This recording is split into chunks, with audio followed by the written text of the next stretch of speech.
Lamb है, mutton है, इन्हें कम करना है या अवॉइड करना बहुत जरूरी है। इन्हें आप कंट्रोल्ड क्वांटिटी में लेना बेटर हो। इनडायरेक्टली आप किडनी को भी काम एनवायरनमेंट देते हैं और यूरिन के थ्रू बॉडी से बाहर निकाल देती है।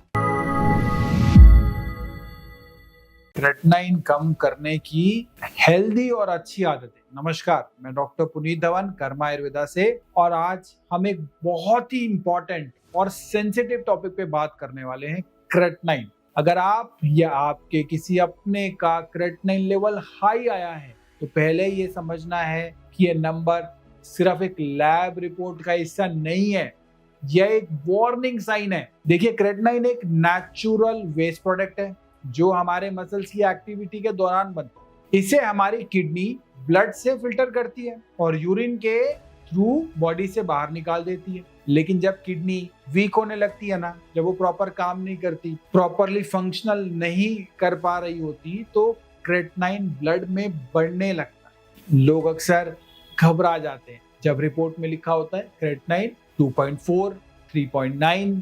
पहले तो ये समझिए कि ये पैनिक करने की जरूरत नहीं। हर लेवल का मतलब अलग होता है और हर पेशेंट का केस यूनिक हो, लेकिन इसका मतलब ये भी नहीं कि इसे हमें लाइटली लेना है। आज हम आपको कुछ सिंपल लेकिन ऐसे हेल्दी हैबिट्स के बारे में बताने वाले हैं जो आपकी किडनी को सपोर्ट कर सकते हैं और क्रेटिनिन लेवल्स को नेचुरली कंट्रोल में रखने में मदद करते हैं। सबसे पहले बात करते हैं हाइड्रेशन की, पानी पीना है, लेकिन लिमिटेड और समझदारी के साथ। अगर आपकी किडनी स्टेबल है तो दिन में 2 से 3 लीटर पानी आप पी सकते हो, वो आपके लिए अच्छा है, मतलब एक हेल्दी किडनी के लिए, क्योंकि ये किडनी को फ्लश करने में मदद करता है। टॉक्सिन्स को फ्लश करने में जो इकट्ठा होते हैं ना, उनको बाहर निकालने में मदद करता है। लेकिन अगर आप डायलिसिस पर हैं या आपका फ्लूइड रिस्ट्रिक्शन दिया गया है ना, तो ब्लाइंडली पानी आपने नहीं पीना। हर पेशेंट के लिए फ्लूइड रिक्वायरमेंट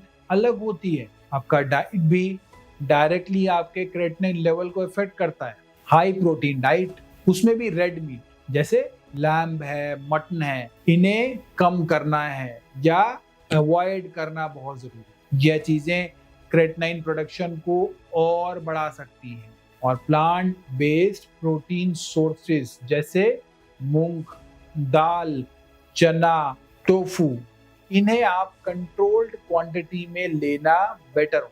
साथ ही प्रोसेस्ड फूड जिनमें सोडियम, फास्फोरस और प्रिजर्वेटिव्स हाई होते हैं ना, इन्हें अवॉइड करना चाहिए, क्योंकि ये किडनी पे अननेसेसरी बर्डन डालते हैं। एक और छोटी सी हैबिट, लेकिन बहुत जरूरी और बेहद फायदेमंद, एक्सरसाइज, लेकिन मॉडरेट एक्सरसाइज। जब आप ओवर एक्सरसाइज करते हो या फिर एक अलग ही लेवल की फिजिकल एक्टिविटी में चले जाते हो तो मसल ब्रेकडाउन होता है, जिससे क्रेटिनिन और बढ़ सकता है।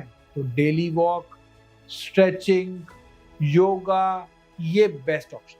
स्ट्रेस भी किडनी का दुश्मन है। मेडिटेशन करनी है और माइंडफुल ब्रीदिंग से आप ना सिर्फ स्ट्रेस रिड्यूस करते हैं, बल्कि इनडायरेक्टली आप किडनी को भी काम एनवायरनमेंट देते हैं। एक और मिसकंसेप्शन है जो मैं आज क्लियर करने वाला हूँ। क्रेटिनिन लेवल थोड़ा हाई होने पर हर बार डायलिसिस का इंडिकेशन नहीं होता। कई केसेस में अगर हम लाइफस्टाइल, डाइट और मेडिसिन सही से मैनेज करेंगे ना, तो हम किडनी को स्टेबल रख सकते हैं और प्रोग्रेस को स्लो कर सकते हैं।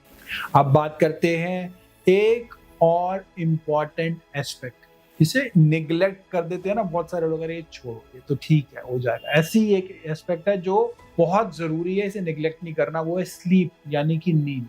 रात का 7 से 8 घंटे का प्रॉपर स्लीप किडनी को रिकवर करने का टाइम देता है। जब आप लेट नाइट तक जागते हैं, स्ट्रेस लेते हैं, इरेगुलर ईटिंग करते हैं, तो आप जाने अनजाने में अपनी किडनी के नेचुरल हीलिंग प्रोसेस को डिस्टर्ब कर रहे हो। और हाँ, अगर आपको डायबिटीज या आप ब्लड प्रेशर है आपको, तो उनको भी कंट्रोल में रखना बहुत इंपॉर्टेंट है, बहुत जरूरी है, क्योंकि हाई शुगर और हाई बीपी दोनों किडनी फंक्शन को खराब करते हैं, नुकसान पहुंचाते हैं, डिग्रेड करते हैं। अपने शुगर और बीपी के रीडिंग्स को रेगुलर मॉनिटर करें और मेडिसिन आप टाइमली लें। तो क्रेटिनिन एक सिग्नल है, लेकिन अगर हम वक्त पर सही डिसीजन ले तो इसे सीरियस होने से पहले हम बच सकते हैं। और अब वक्त आ गया है अपने पुराने आयुर्वेदिक चीज को याद करने का। हर घर गिलोय अभियान, एक गिलोय जरूर लगाएं अपने घर पे और छोटी मोटी बीमारियों से दूर रहें। नमस्कार, धन्यवाद।